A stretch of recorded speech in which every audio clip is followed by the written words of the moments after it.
or visit us at mpuptown.com. That's mpuptown.com. Hey, this is Andy Otto, Executive Director of Twin Cities Pride and your host of Twin Cities Pride Amplified. Our community needs your help. Twin Cities Pride is collecting donations to help our local community in need. We're collecting everything from shelf-stable food, household cleaning supplies, infant care items, and personal care products at our Pride Cultural Arts Center. If you're looking to help, reach out to us at info@tcpride.org or just stop by 1201 Harmon Place in Minneapolis. It's our time to take care of our community and take care of each other all year long.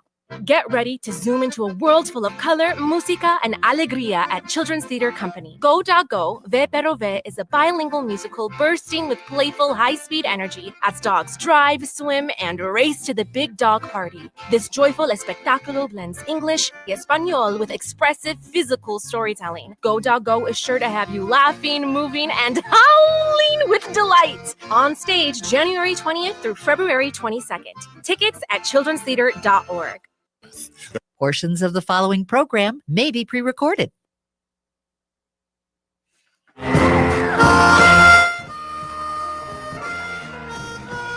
morning and welcome to Connections Radio Show, where we talk about ideas that matter.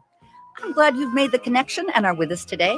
I'm Lori Fitz, your host, and the goal of our show is to explore a wide range of topics that challenge us to see ourselves, our community, and the world around us that gets us thinking. And perhaps inspired or challenged to do just a bit more because we've made that connection. Our topic today is Black and Jewish communities and their interwoven history. And I want to do a big thanks to Kit Bix. She is our co-producer, and she has been producing shows with us for the Jewish Voices series. Thank you so much for all that you do, Kit. Hi. And Kit has just chosen to say hi. So a big thanks to you, Kit. And as we celebrate the Black History Month, we're taking the opportunity today to explore the PBS series Black and Jewish in America, an interwoven history with Henry Louis Gates Jr. Black and Jewish America is a 4-part series tracing the rich, complex relationship between Black and Jewish Americans, defined by solidarity and strained by division. Drawn together by discrimination, they forge civic and cultural bonds, especially during the Civil Rights era. The series explores both the challenges and the enduring promise. In this first segment of our Connections Radio Show, we'll be focusing on why the timing of the show is right or not, as it relates to our current day and the rise of white Christian nationalism. I have a wonderful co-host today, Cherie Curry. She is an award-winning journalist and founder of the forum blackandjewish.org. She's also the co-president of the National Association of Black Journalists in Minnesota. She has been a staff reporter at Fortune, an associate editor at Advertising Age. She's been a correspondent with People, the Wall Street Journal, as well as publications in Israel while she spent her time there. Welcome, Cherie, and I really appreciate you being a co-host today. Thank you for having me. Absolutely. So tell me a little bit about the Black and Jewish alliances. Yeah, and this is one of the reasons, too, I created the blackandjewish.org.com site more than 20 years ago. So there is, with the alliances, we have, it's on two sides, right? Mm-hmm. Because we don't want people to think that Jews are all white. There are also Jews of color. There are also Black Jews, very multicultural.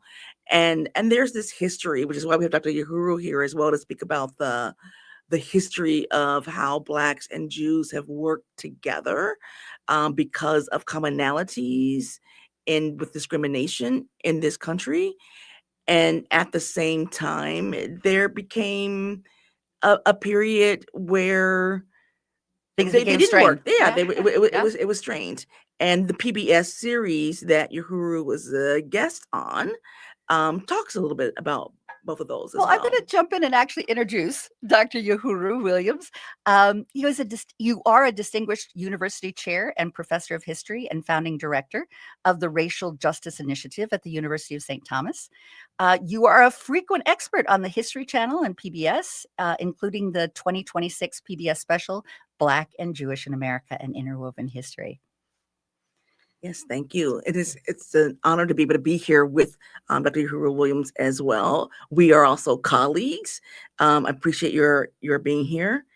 And then in talking about this show to the Black and Jewish in America, and it starts off. It's has 4 episodes to it, and it starts off with the Seder table for the Jewish history with Jews of color around the table, along with non-Jews as well. Tell us a little bit, since you were featured as an expert on this show as well. How did you become involved in it? I think you know Dr. Henry Louis Gates Jr. You worked with him maybe before. We've worked together before, but I actually don't know him. And I was a little surprised when I got the call for this particular project because, as an expert in African American history, I anticipated that when they wanted to talk about this, they wanted to talk about the fracture point. Typically, as a 20th century US scholar and as a scholar of the civil rights and Black Power movements, that conversation typically pivots around the moment in which the Black and Jewish alliance crumbles in the mid 1960s, late 1960s. So the way the arc typically goes is that you have a conversation that begins really with the formation of the NAACP and Jewish scholars and activists who are very active in terms of promoting that work. And very It reaches- intentional. Incredibly so. In fact, you have someone like W.E.B. Du Bois describing Joel Spangarn as both a scholar and a knight for his commitment to civil rights and racial justice for Black Americans. By the 1960s, it reaches its crescendo with the support of the civil rights movement by the Jewish community. But in the aftermath of the Voting Rights Act of 1965 in particular, and as that movement begins to move north, that complexity of that relationship reveals itself in ways that begin to reveal kind of fissures in that structure. And that's where I thought they were going to ask me to talk about. But in fact, Skip really wanted to explore the deep complexity and the deep relationship that these two communities have. So I loved being part of this because we don't often get a chance to talk about, at least I don't get a chance to talk about that. So more of the celebration Absolutely. of the communities being able to find their joint intersections as That well as interwoven history, Yeah, absolutely. yeah. And we'll start a little bit too with a little bit more recent history than getting into the history that happened, decades ago. So Dr.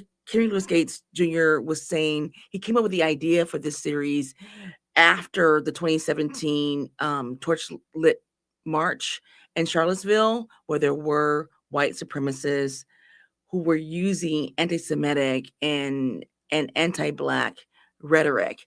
And this was also in 2015, we had the mass shootings of Blacks in Charleston. There was also around that time, a year or so before, the shooting of Jews at the Tree of Life Synagogue. We continue to see a lot of there's data that shows that of race based hate crimes, Black people are the targets of the majority of that. Roughly 2/3 of religion-based hate crimes are targeted towards Jewish people. So 2015, 2017, this is not that long ago. What's going on today? And then how does the PBS series kind of help to shine a light on some of this? I wasn't surprised to learn that about Skip and being influenced by that moment, because that moment was very jarring, I think, for a lot of people who are familiar with this history. And it was interesting that it took place in Charlotte, because here's a site Charlottesville, that we associate with the American Civil War. And Americans love to say, that's not who we are. But when we talk about anti-Semitism and racial prejudice, that's exactly who we are. And Charlottesville revealed it in a way that in this site, which we associate with the Civil War and Reconstruction, this moment where the nation seemingly overcame, or supposedly overcame, this impulse toward segregation, you ultimately had the revelation in a way that was unmistakable of the continuing strains of anti-Semitism and anti-Black racism in the United States, which were the cornerstone of white supremacist beliefs and foundations. There's a reason why the Ku Klux Klan in the 1920s, the great civil organization or social organization it presented itself to be, is built on the foundations of anti-Black racism, anti-immigration, and anti-Semitism. So they have a long history and an interwoven history in that way. And when you heard those chants at Charlottesville, Jews will not replace us, it was linking both this celebration of Confederate monuments and Confederate history with this deep, ugly, anti-Semitism, which lives both in conjunction with anti-Black racism, but also has some distinctive elements which we often overlook in talking about that relationship between the two. As you said, Sheree, when we think about this in terms of the United States, the most visible is what happens in terms of anti-Black racism. And anti-Semitism, in a way, gets only revealed in moments where it's unmistakable. And yet that strain is here and visible, I think, to those who are looking for it in ways that are unmistakable as well. So Charlottesville was one of those moments for a lot of people where it was a reminder. There's a reason why these two communities have shared this history. There's a reason why we're drawn to each other. It's a reason our stories resonate. There's a reason that when we talk about the Freedom Summer of 1964 and Schwerner, Cheney, and Goodman, that story still speaks to us. And there's a reason why Jewish activists, I think about Rita Schwerner in particular, when she takes that courageous step in 1964 of saying, look, my husband has been murdered, but when James Chaney's go missing, when Black people go missing, it's rarely. So kind of utilizing her privilege in that moment to draw attention to the treatment of Black Americans, but then at the same time, focus on the fact that Jewish people have often received that treatment as well. And that's where that sensitivity comes from. So Charlottesville, I think, was important for all of those reasons. Charlottesville broke my heart because I actually went to the University of Virginia my first year.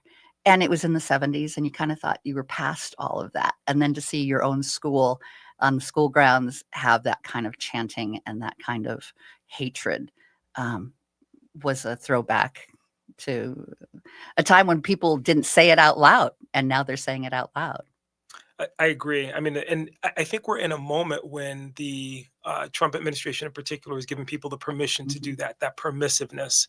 So we have devolved in a lot of ways. I was just speaking to someone about this the other day. This year marks the 100th anniversary of Black History Month. If we go back to 1976, when the U.S. is celebrating its bicentennial, you've got Gerald Ford saying to the American people, lean in and study Black history. And it's a pretty powerful pronouncement because what the president was doing in a moment when the nation is suffering from a malaise, a crisis of confidence, the humiliating defeat in Vietnam. He's saying, well, one of the things that we can celebrate is look how far we've come with regard to race relations. Here we are on the eve of the 250th, and we've actually moved backwards. And the litmus test for that, again, isn't only in terms of the treatment of Black Americans, it's also in overcoming this divisive impulse that we see in terms of the treatment of immigrants, and certainly in the anti-Semitism, which has accompanied that anti-immigration impulse in American history. And we have those areas too where we're talking about when we had President Barack Obama, and people say, well, we haven't gone back, look at how much, we have achieved as a country, but there is still people do still see the anti-Black and the anti so many other groups, like say immigrants and so forth. So that's so interesting. I love that you said that, Sheree, because there's people often talk about, or at least the administration talks about, Trump derangement syndrome. But one of the things that exposed kind of this deep, hidden white supremacist foundation, again, kind of exposed the structure, was the election of Barack Obama. That moment where the rise of the Tea Party, the kind of destruction of the Republican Party as we knew it, and the emergence of the MAGA, which is deeply racist, deeply anti-Semitic. And continues to attack Obama. Yes. It's still on their radar. It's almost like that's the Obama derangement syndrome. Yes. Yeah. Well, in looking at how both Blacks and Jews share a distinction of being primary targets of white nationalist ideology, how is the hate played out differently today? Do you see it? It's such a great question because I think our communities are often pitted against each other. And we've certainly seen that in our contemporary moment.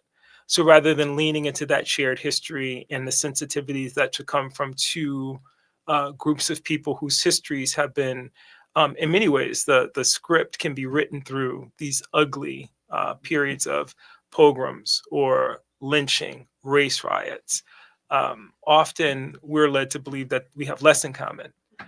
In our contemporary moment, I think what worries me, and I think what really problematizes this for a lot of people, is this conflating of Israel with anti-Semitism here in the United States and how people react to kind of what they see as pro-Israeli stance without being able to be nuanced and understanding that you're talking about very different impulses, that not all Jews are Zionists, that Gaza is a issue as divisive as that was for some people. There are many Jewish people that spoke out and were opposed to what they saw as the same settler colonial impulse that led to the displacement of indigenous people in this country that was driven or by the same strain. At the same time, in the Black community, there is this latent anti-Semitism that people want to talk about. And sometimes it's not with regard to Black Americans, but those who've come from other countries who've had an experience with both Black Americans and Jews that kind of feeds that. And then last but not least, within the Black community itself, this fractured history, which I was very impressed that Skip got into in the documentary, around this notion that for the Black community, the Jews have often been the haves. So it's this impression that Jewish support of the Black community has been charitable rather than stemming from this kind of shared history of oppression. And we have to talk about the history of the Jewish people, and particularly here in the United States, as being a history that's steeped in oppression. I'm so glad you brought up the Gaza and looking at what we are today. I want to make sure we get into that in the next segment. And this has been such a fabulous conversation. I'm excited about continuing that conversation. Want to let folks know as something to consider, Cherie Curry, my co-host today, is also the co-president of the National Association of Black Journalists Minnesota. Please consider making a gift to this organization. The website is nabjmn.org. Thank you for participating in our conversation, and we'll be continuing it shortly after a few short commercials.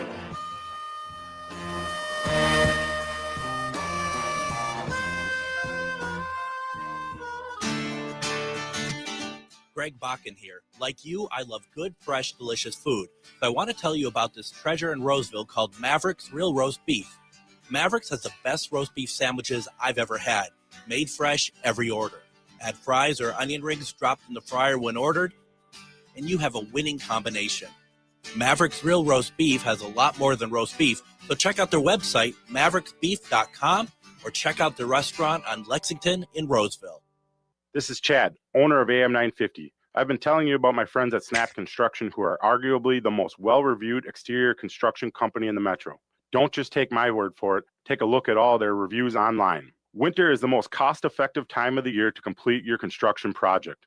A majority of Minnesotans choose to have their work completed on their home in the summer when they should be enjoying the weather. As a result, the demand for labor in the summer is much higher.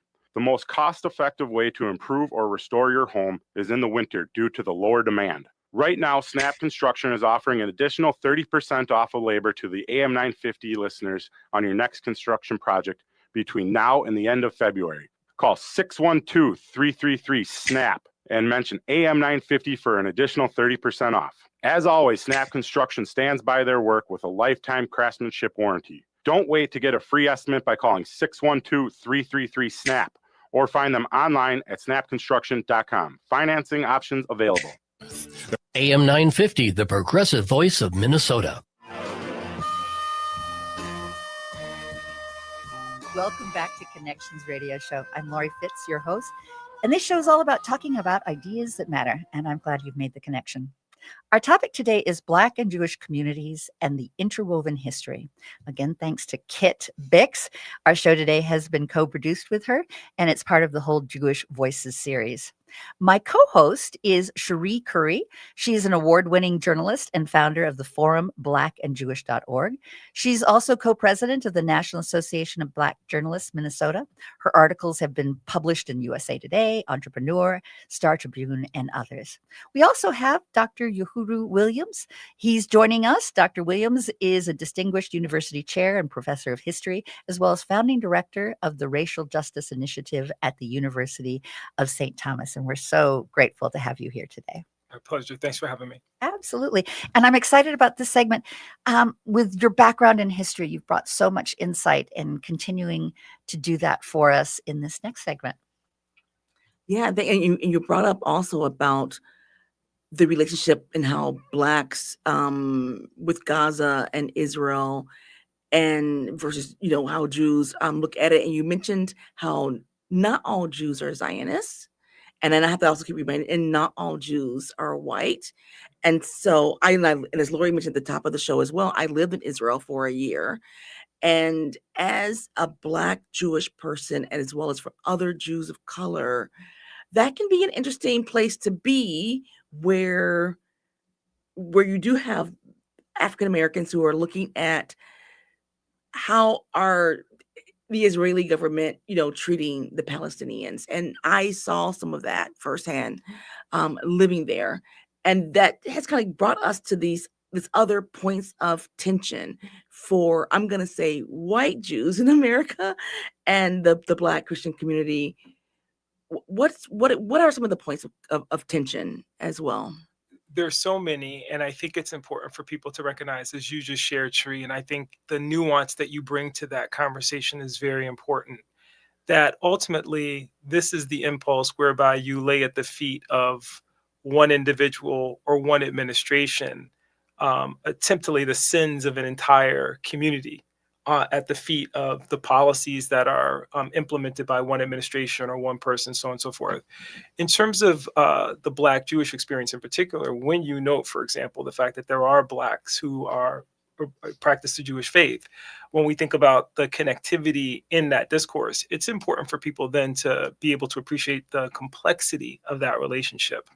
That the pushback against what we saw in Gaza, as Ta-Nehisi Coates wrote, where he says, I went to Israel and I feel that the Palestinians are treated in the same way that Black people were treated, also then requires us to think about, but what has been the history of Jewish people globally in terms of encountering similar prejudice, and not solely looking at it in the context of what's happening in Israel. It's bigger than that. And so I think sometimes people get caught up in wanting to make a case that totalizes the experience of everyone in relation to, and then utilizing, I think in a way that's very harmful, the experience of the Holocaust to then say, well, everyone should know better, or they should know better because of this experience.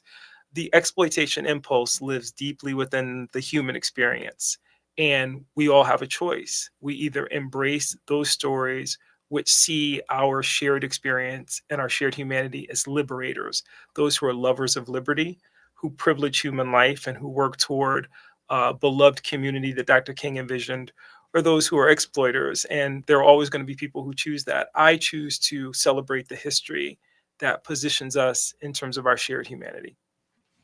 Thank you. So as they stand today, we've got this onslaught. And we see in the past there's been housing issues and employment issues, and they're still relevant today. How do we navigate that? We have to talk about it. I mean, I like to say that coming out of the optimism of the Civil War and Reconstruction, by the time we get to Plessy versus Ferguson, 1896, you have these 6 degrees of segregation which present themselves. And these are firm obstacles to not just full equality, but economic opportunity for Black Americans in housing, access to places of public accommodation, unfair labor practices, and the most intractable and visible of those 6 degrees of segregation, Jim Crow justice, the way that Blacks were treated by the criminal legal system. Jews as immigrants, and just because of anti-Semitism, navigate those same questions. However, their whiteness allows them in some circumstances to circumvent or to avoid the most visible consequences of that. It is the difference between an Alice Dunbar Nelson moving to Wilmington, Delaware in 1903 and not being able to pass, and then being aware of Jewish neighbors who were able to because their skin gave them the privilege of not being recognized or othered in that way, as long as they weren't practicing Jews or overt in the display of their Judaism. Having said that, we talked about just in the last question, in an exploitative society, in order for people to survive in a capitalistic structure, there are always going to be those who are going to be pitted against one another because they're competing for meager resources which exist in the written off space for the others. And that has been the history of Blacks and Jews in many ways, particularly in urban centers. So if we think about the civil rights movement in the 1950s and 1960s, by the time we get to 1967 and you're talking about what's happening in Ocean Hill, Brownsville, New York, you have Black Americans saying, Well, our teachers are the Jews, right? These Jewish teachers who work in our schools, and they're part of the system that exploits us and denies us access to our history. Um, they have access to those jobs. They have access to opportunities that were denied us.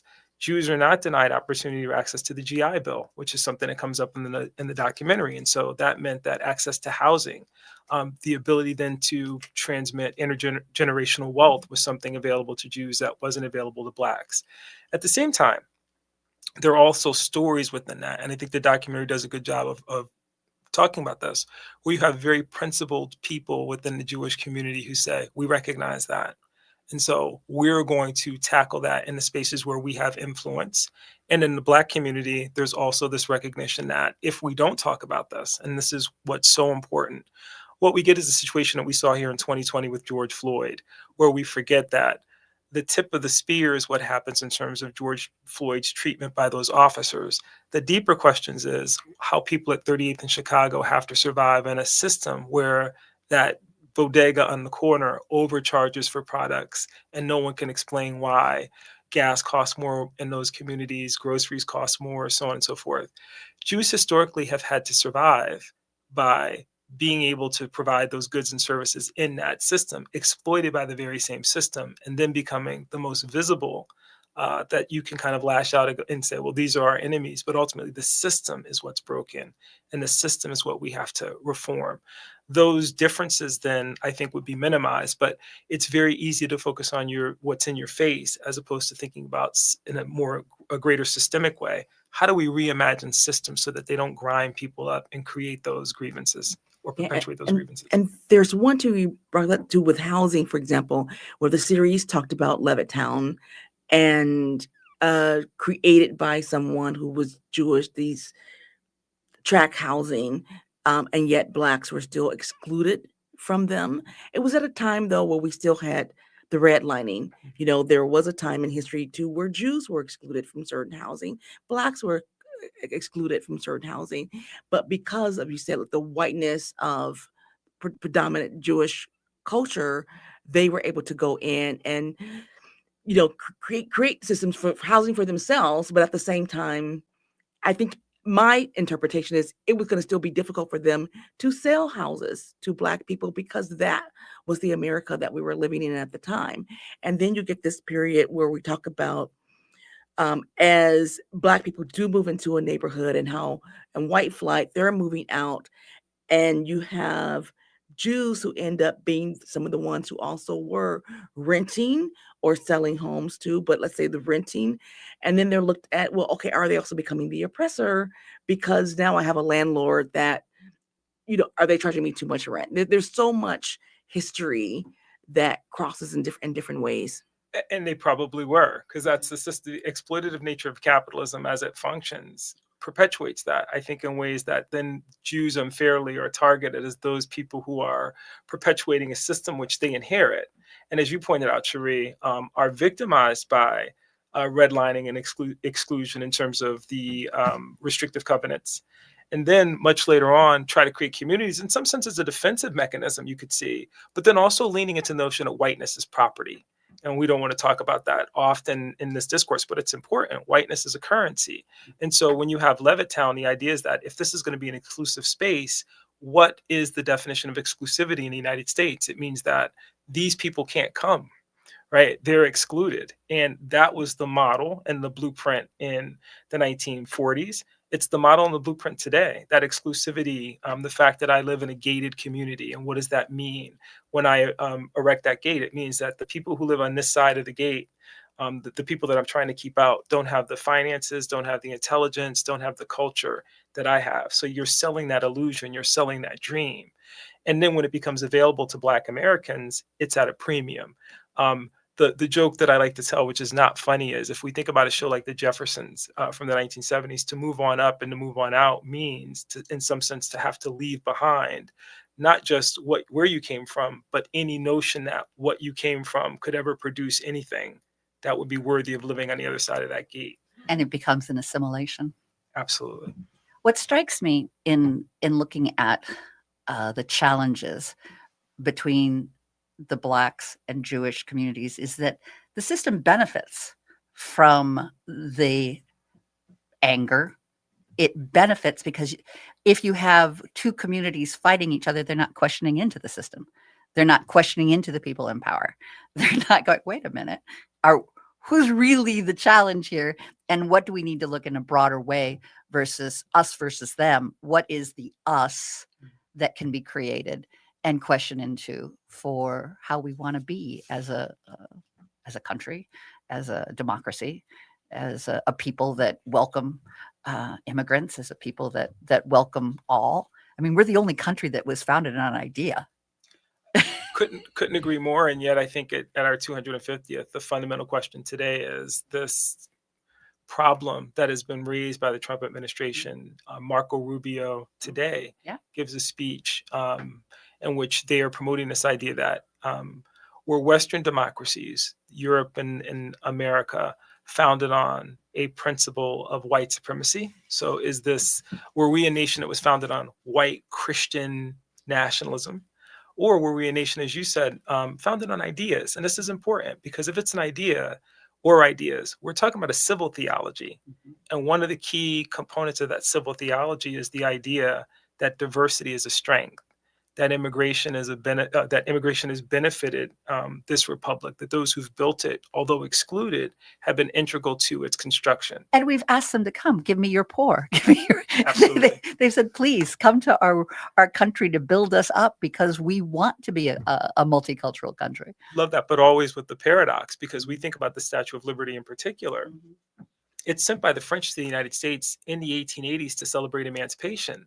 But by the time it comes, the U.S. has already walked away from its commitment to Black Americans. So it has to be repurposed to celebrate immigration. And what are we doing in our contemporary moment but walking away from that commitment? Not the first time we've done it. You have this pushback against German Jews in the 1880s, which is expressed in some of the ugliest political cartoons that from that period. And they're all about what will the Jews bring to this country? Sabbath desecration, poverty, disease. Ludicrous, because it denies, again, the rich traditions, customs, the innovation, the skill, the knowledge that those immigrants brought that contributed in the same way the Chinese and various other groups contributed. So I think, again, it's interesting when we get into this and we kind of talk about that. We are really dealing with this question. Are we going to live up to the civil theology, or are we going to buy into Trump's vision and do something that, is something very different, very ugly? And there were so many groups too. So outside of the Jews, we talk about the immigrants coming in, Italians coming in to at some point also were discriminated against. You could take any kind of group. Us Irish. Yeah. So it is interesting how we cannot still come together today as a whole, because all of our cultures at some point, the majority of our cultures, face some type of discrimination in this country. So why do we continue to perpetuate that against each other now? We play a little bit of a competitive Olympics game in terms of oppression. And I think Congressman John Lewis probably asked the question in a way that authentically we need to ask it today. It's important for us, for example, it's a great example of Sri with the Italians, single largest group of immigrants subjected to lynching as a form of violence, where single largest lynching of non-African Americans is 11 Italians at the Port of New Orleans in 1891. But those individuals have a government that can speak up for them and say, you've killed our citizens. And once they determine that they're not Italian citizens, but citizens of the United States, they're like, oh, it's your problem. The reason I bring that up, though, is that it goes back to your point. We won't conquer that issue until we really deal with the group who has been the most marginalized, the most exploited. And so it means looking at that history and celebrating those connections, but then also saying, if we're going to fix any of these problems, we've got to look at the group that's been the foundations for them. And that's been Black Americans. So I think one of the things that we celebrate about, for example, the NAACP, Joel Spingiron, many of the prominent Jews who were active in the civil rights movement, they understood that. And they were saying, we understand that what produced the Holocaust in Nazi Germany is the same germ that produced segregation, inequality, that fed racism, that led to the dispossession of the lands of indigenous people here. And we want to conquer that. We want to conquer that the same way we conquered polio. It is a disease, and ultimately it will kill the body politic if it's allowed to flourish. And I'm going to leave it on that note. with our next segment looking at what's the hope for tomorrow and what can we do and what can we build together. But before we go, I want to make a mention that Cherie Curry is the co-host today. She is also co-president of the National Association of Black Journalists in Minnesota. And I want you to consider making a gift to this organization. The website is nabjmn.org. The National Association of Black Journalists Minnesota is dedicated to advocating for the representation of Black journalists in Minnesota. As an organization, they strive to improve media coverage of the Black community and support aspiring journalists through mentorship, scholarship, and other resources. Again, please consider making a gift to this important organization. And again, the website is nabjmn.org. We'll be right back.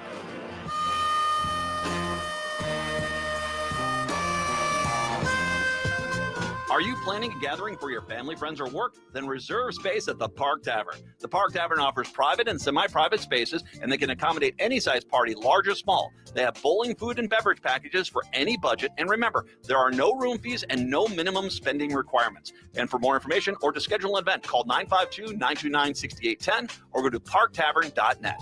Make your next get-together the best get-together with help from the Park Tavern.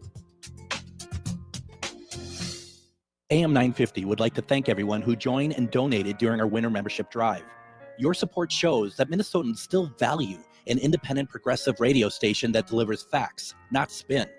AM 950 is locally owned, based right here in the Twin Cities, and dedicated to uplifting small businesses and diverse communities.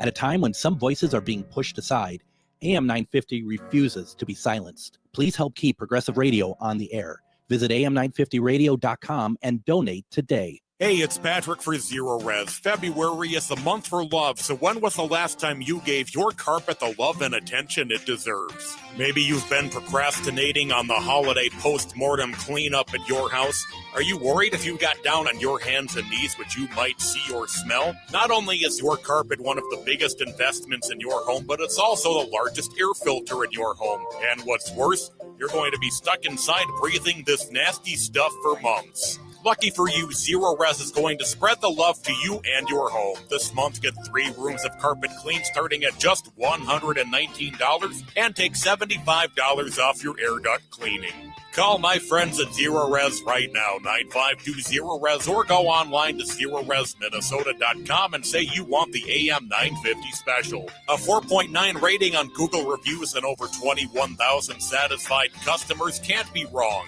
Backward or forward spells the same. Zero Res. Welcome back to Connections Radio Show. I'm Lori Fitz, your host, and we have been having such an engaging conversation about Black and Jewish communities and our interwoven histories amongst these strong communities. My co-host today has been Cherie Curry. Cherie is an award-winning journalist and a founder of the Forum of blackandjewish.org. She is also co-president of the National Association of Black Journalists Minnesota. In 2025, she was named Minneapolis-St. Paul Business Journal Women in Business. So glad to have you here, and thank you for your co-hosting. We also have our esteemed guest who's given us history and context to consider, Dr. Uhuru Williams. He is a distinguished university chair and professor of history and founding director of the Racial Justice Initiative at the University of St. Thomas. And delighted to have you both. With our discussion today, I'd love to wrap up with learning from both of you. What does the future look like for Black and Jewish communities, or what do you hope it will look like? Okay. One thing that comes to my mind is going back to that when I created the forum for Black and Jewish, which was around the time my first son was born. And I'll just say the future looks like my children. It looks like so many other people's children with the rise of multiracial Jews, not just Black Jews, right? But Latino Jews, Asian Jews. We've always existed, but there's a growing number. And so I like to hope there's more of an understanding among the white Jewish community as well about the richness that Jews of color bring to the tribe, as we call the Jewish community, the tribe. And so that's my hope. and that if we, as two groups, since this is about blacks and Jews, that those two groups, as white Jews and black Jews, kind of see that we can also kind of stand as an example for the rest of America, as can so many other multiracial communities. And you've also led other group discussions about multicultural Jewish and how important that is to look at the so many different cultures. And you've led them at your synagogue. There have been so many different groups. Uh-huh. So panel discussions from my synagogue, Adath Yeshurun congregation in Minnetonka. But also on a national level, I have been a panelist or a moderator on those discussions. A shout out also to Behol Lashon out of San Francisco, which has made a speaker in 2005. And since then, so there are a lot of organizations who celebrate us as a multicultural Jewish community. And Dr. Williams, what do you see? It's such a great question. And I appreciate Cherie's work in particular because I had an opportunity, the privilege of working with Randy Roth at Interfaith Action St. Paul when she was the executive director there. And one of the things I loved about Randy is we'd have these great conversations rooted in our histories, right? Anchored in our histories and that shared experience. I'm going to go back to John Lewis for just a second. In 2020, he wrote that final letter to the American people, which people always quote. I love the quote where he says, we need to get into good trouble, necessary trouble. I always say people didn't read the whole thing. He says, ordinary people with extraordinary vision have the power to redeem the soul of America by getting in good trouble, necessary trouble. And then he says, the way that we develop that extraordinary vision is through the study of history, our shared histories, not just the history of the United States, not just the history of Black Americans, but the history of every person in a way that we can authentically engage with one another. And through that understanding, build coalitions that can break down the barriers to equality that have chained us for so long. I think about as we're, in the midst of the Olympics now, Suni Lee winning a gold medal for the United States and then immediately saying, as a Hmong American, I'm disappointed that so few people know anything about my history. And I'm not an immigrant. I've been here. We've made this contribution. Don't celebrate me as a Hmong American that's won. Celebrate me as an American that won a medal and that my Hmong ancestry is central to my identity. And the fact that you don't know means that you're at a deficit. People who want to be colorblind are problematic because they see everything in black and white. I want people to see in the rich, colorful tapestry of our shared humanity, but then also our oppression. The last thing I'll say is that I think about 1986 and the picture of the Challenger. When most people think about the Challenger, they think about the disaster because, well, the Challenger came down, and so why are you talking about that? You go back and look at that picture from 1986 and that crew. Ellison Onizuka is on that, Japanese American. You've got Ronald McNair, the descendant of sharecroppers and slaves.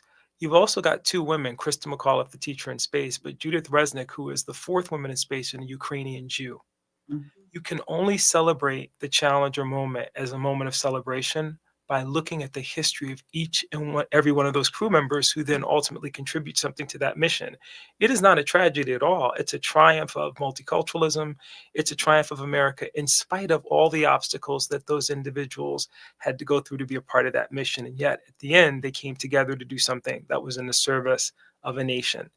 I love Judith Resnick's story in particular because as a Ukrainian Jew, it forces people to contend with the anti-Semitism that animated the artwork of Dr. Seuss. It forces, in looking at Ellison Onizuka, to talk about the Japanese internment, and looking at Ronald McNair to talk about the treatment of Black Americans. And the other crew members who get dismissed as the three white guys, actually all of them talked about, or at least two of them, leaned into their immigrant background. That's what John Lewis meant in terms of really interrogating history as a means to develop extraordinary vision and go, hey, what we need to challenge and overcome is racial inequality, a denial of access to housing, gender discrimination, bias. And that really links to what Carter Woodson said in 1926 when he started Black History Week, Negro History Week. He says, what we need is not a history of the Negro or undue eulogy for the Negro. We need history taught without bias. That will create understanding. And until it's taught without bias, we have to elevate the experiences of those who we don't know in order to correct the record, to allow us the vision to understand what we need to change. And I know I think about this too from what you're saying.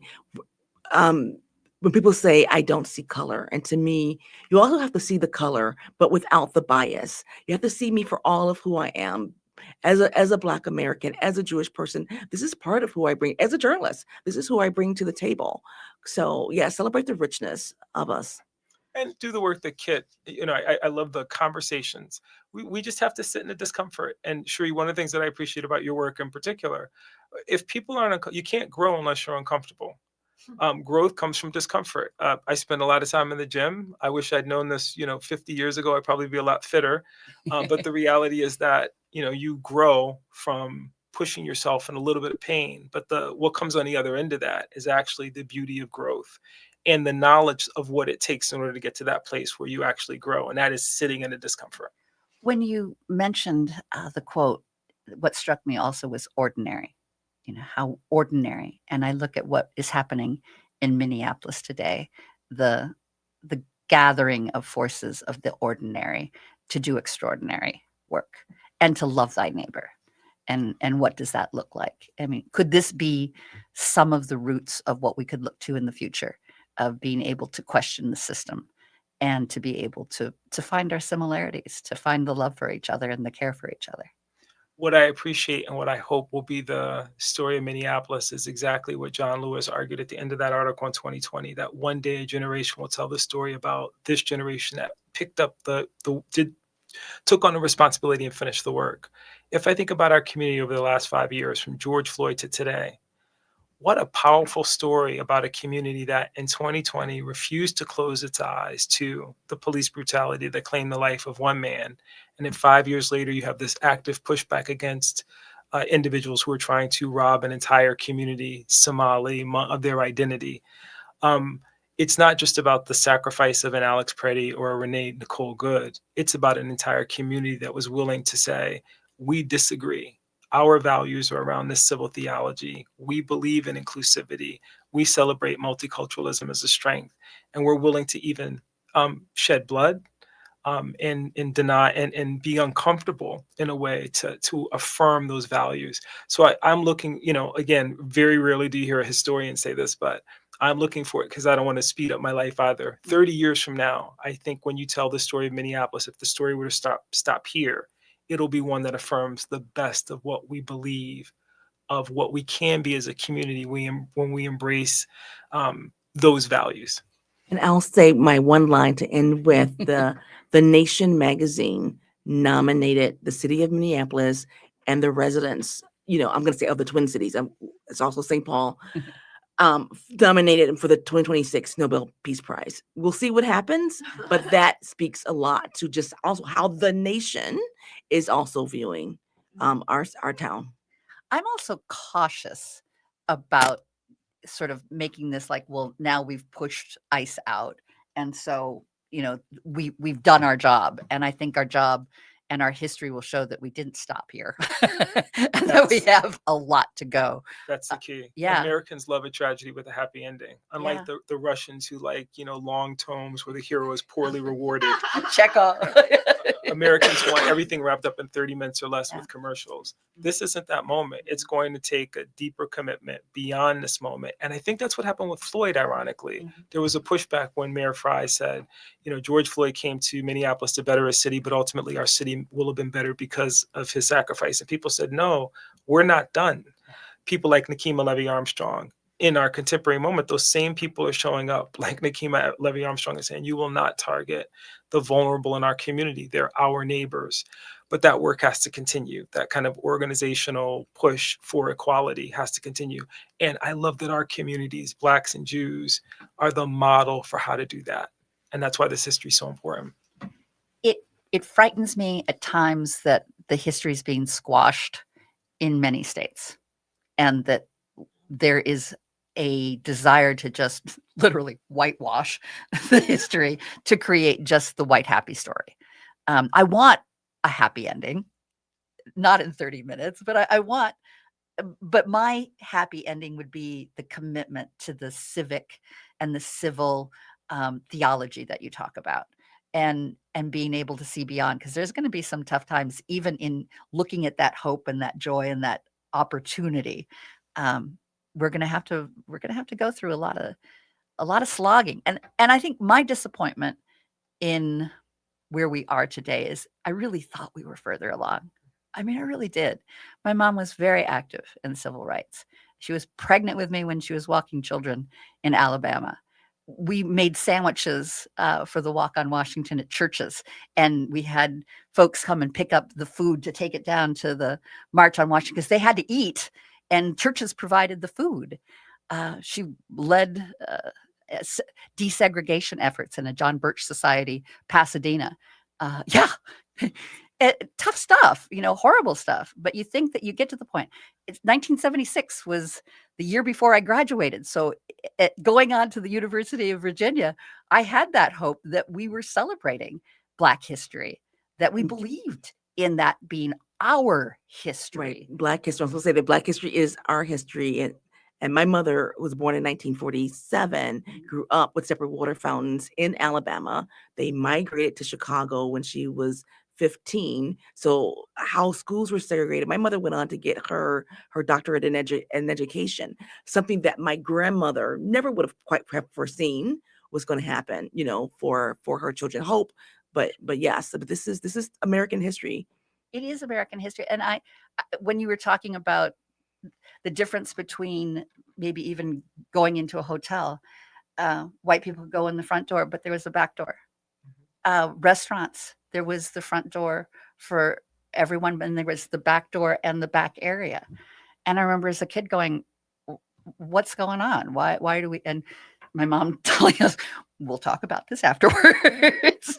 I do think we did learn something, Lori. I love what you said. And this is what we really have to double down on, is that I love that there is a generation of young people in concert with those of us who remember and those echoes, that I don't want that to be the experience for trans people to feel that there are barriers that exist that are immovable. Right. I don't want those in my community, Somali, Venezuelan, Haitians, to have the moniker that the president attached to their countries to be the way that they think that I think about them, because we know intimately that history. We carry that responsibility forward to practice in a way.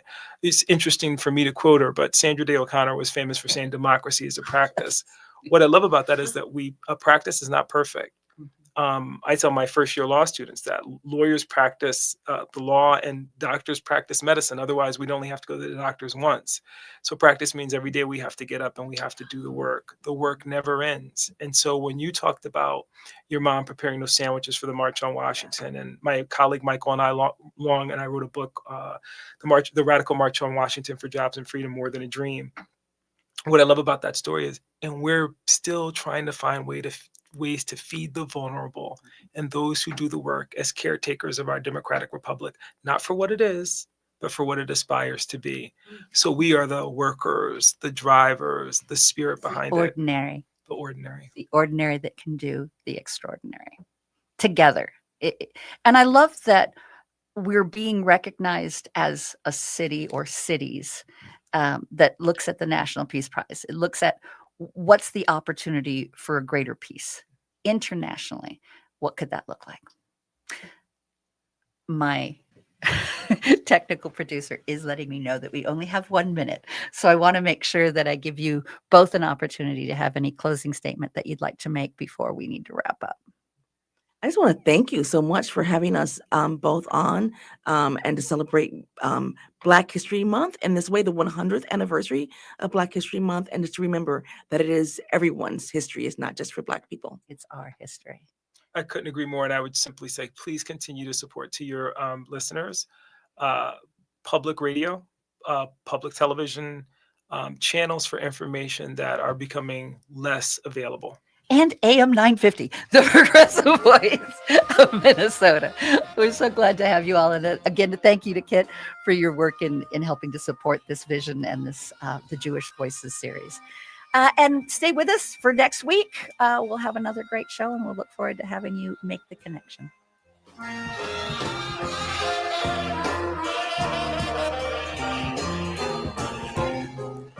Greg Bakken here. If you're craving something delicious, Eat Local Minnesota is here to spotlight amazing Local places you're going to want to try right away. Step back in time and experience classic nightlife at Crooner Supper Club. 4-star drinks and entertainment all in one place. Enjoy incredible performance.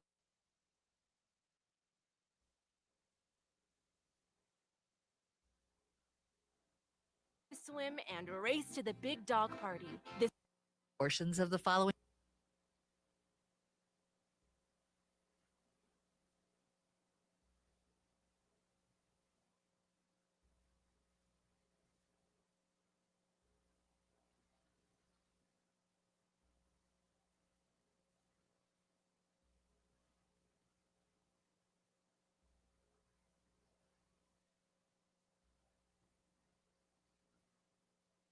moving and Recorded.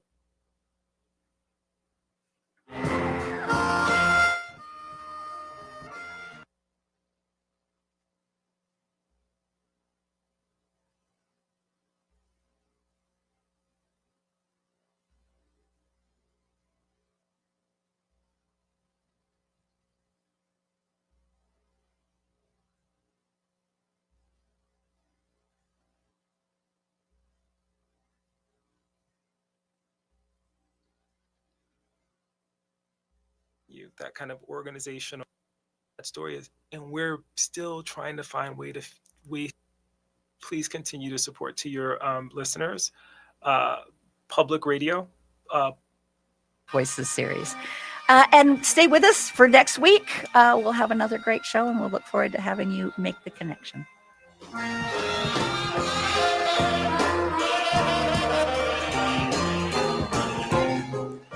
Greg Bakken here. If you're craving some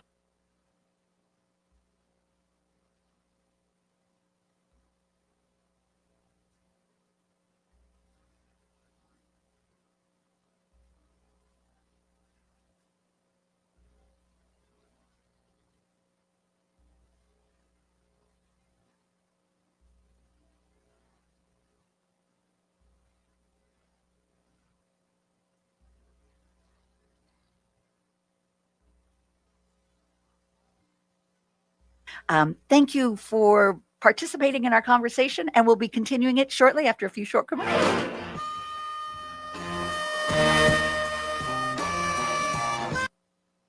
Thank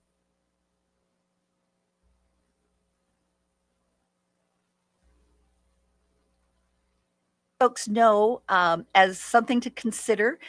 Cherie Curry, my thank you for participating in our conversation, and we'll be continuing it shortly after a few short commercials.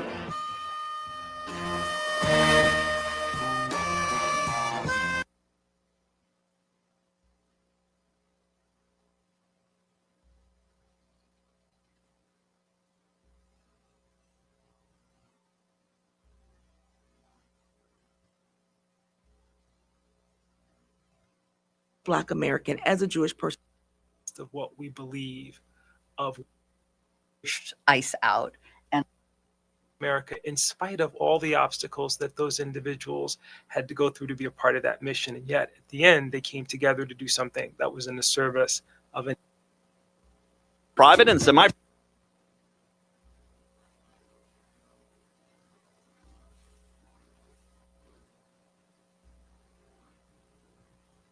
we'll be right back. And for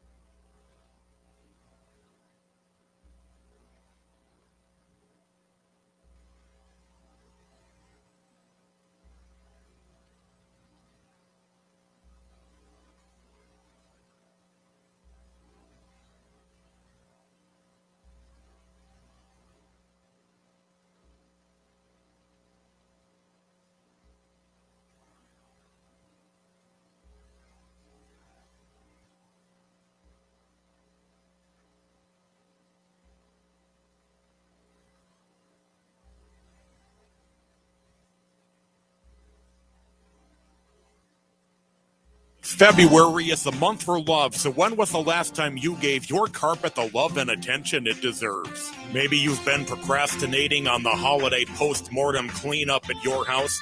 Are you worried if you got down on your hands and knees what you might see or smell? Not only is your carpet one of the biggest investments in your home, but it's also the largest air filter in your home. And what's worse, you're going to be stuck inside breathing this nasty stuff for months. Lucky for you, Zero Res is going to spread the love to you and your home. This month, get 3 rooms of carpet clean starting at just $119 and take $75 off your air duct cleaning. Call my friends at Zero Res right now, 9520-RES, or go online to Zero Res.